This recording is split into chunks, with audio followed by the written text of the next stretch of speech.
We tend to think of the Middle Ages as a stagnant era, but in truth, it was Europe's first technological revolution. While knights were polishing their armor, the future of modern superpowers was being forged in the mud of the fields. A single tool, the heavy plow, did more to unite Europe and launch its economy than any imperial decree ever could. It turned the impenetrable forests and swamps of the north into golden bread baskets, sparking a population boom that doubled the continent's numbers in just a couple of centuries. This was an arms race where iron plowshares replaced cannons, and the fuel was water and oats instead of gunpowder. But this progress came at a cost. These new technologies demanded such brutal teamwork that the farmer's personal freedom was sacrificed for efficiency. That same perfected plow created a system where you, the owner of your own strip of land, could no longer decide what to plant on your own field. So why did progress take away the peasant's right to choose? The iron tank, slicing the earth. Until the 10th century, Europe used the ancient ard, a light wooden hook that simply scratched the soil. That worked on the soft lands of Italy, but the heavy clay soils of Gaul and Britain just spat out a tool like that. The solution was the heavy-wheeled plow. This was the tank of the Middle Ages, weighing as much as 450 pounds. In engineering terms, it had three critical parts. First, the coulter, a vertical blade that sliced through the dense sod. Second, the share, a horizontal iron tip that undercut the soil from below. And third, the most important, the moldboard, a curved wooden or iron board that didn't just break up the earth, but flipped the sod over, roots facing up. Why was that so crucial? Flipping the sod killed weeds and brought deep minerals up to the surface. The soil gained vital oxygen and held onto its moisture much better. But efficiency came with a price. To pull this beast, you needed a team of 8 oxen. One peasant rarely owned more than 2. Which meant plowing alone became physically impossible. To survive, you had to team up with your neighbors into a plowing guild. But even after pulling your oxen, a new problem appeared. Oxen are slow, like overloaded barges. To speed up production, Europe needed to switch from diesel to turbo. Horsepower unleashed, the speed of Oats. For a long time, horses were useless in farming. The ancient harness pressed right on the animal's windpipe. The moment a horse pulled with full force, it would start to choke. The revolution came with the rigid horse collar.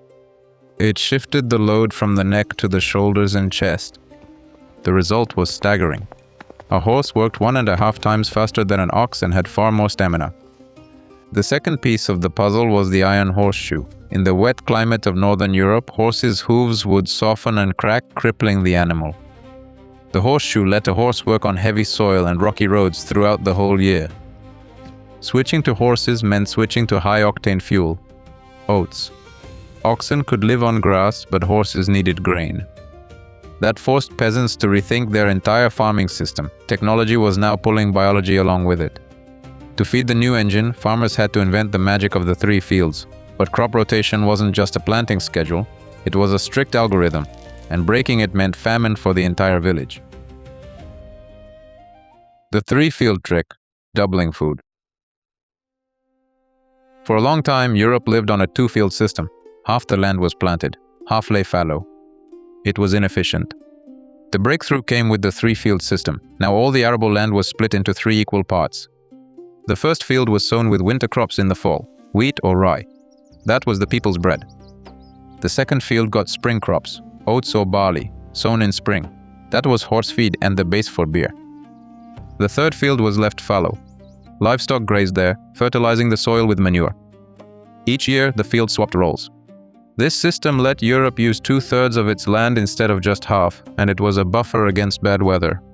If winter wheat froze, there was still a chance with spring barley. But here's the key.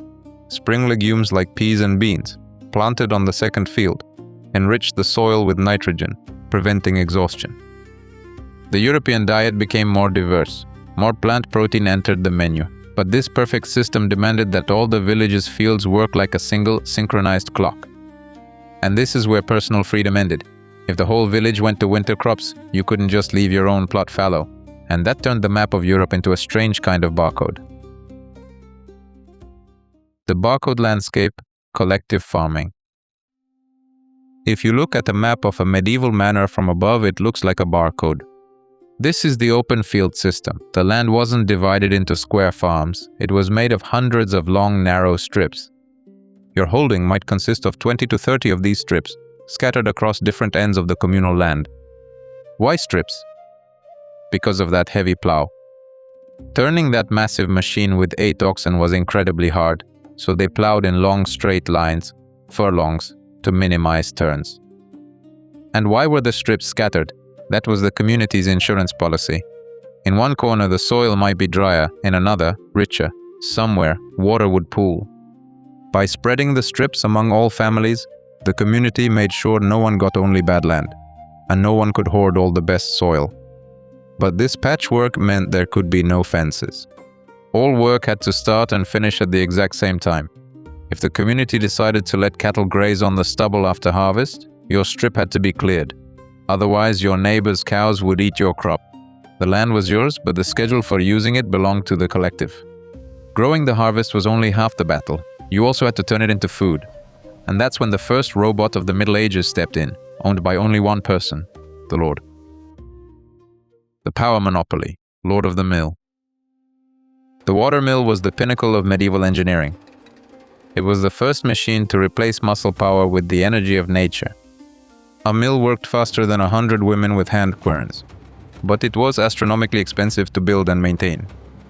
Lords quickly understood, whoever owns the mill owns the village. The mill ban was born. Peasants were forbidden, under threat of huge fines, from owning hand querns at home. You were forced to bring your grain to the Lord, pay for the grinding, usually 1/16 of the flour, and wait in line. The Lord's stewards staged actual raids, searching huts for hidden querns. If they found any, they smashed them on the spot. This was a fight for an energy monopoly. The mill became a symbol of technical progress, and at the same time a tool of brutal exploitation. But even after turning grain into flour, you had to keep it safe. The real enemy wasn't people, it was rodents. To defeat them, peasants invented the granary on stilts, an engineering masterpiece still used in some villages today. Rat-proofing history, the mushroom barn. Building a medieval granary wasn't just hammering together a shed. The grain had to stay dry and out of reach of rats. The solution was pedestal stones. The granary was raised on mushroom-shaped stone supports, a vertical base with a wide, flat cap on top. A mouse or rat could climb the stone but couldn't get past the overhanging cap. This was a passive barrier, better than any cat. The granary itself was built of oak, often without a single nail, using a system of grooves so the wood could breathe and wick moisture away from the grain. Inside, the grain was stored in special chests, layered with dry wormwood or mint to repel insects. This was a whole science of microclimate. Keeping grain safe until spring was a matter of life and death, because grain wasn't just food, it was next year's seed. But even in a perfect granary, grain could still be killed by mold or ergot. To survive, peasants had to become the first practical geneticists. The salt test, primitive genetics. The medieval peasant was constantly doing selective breeding.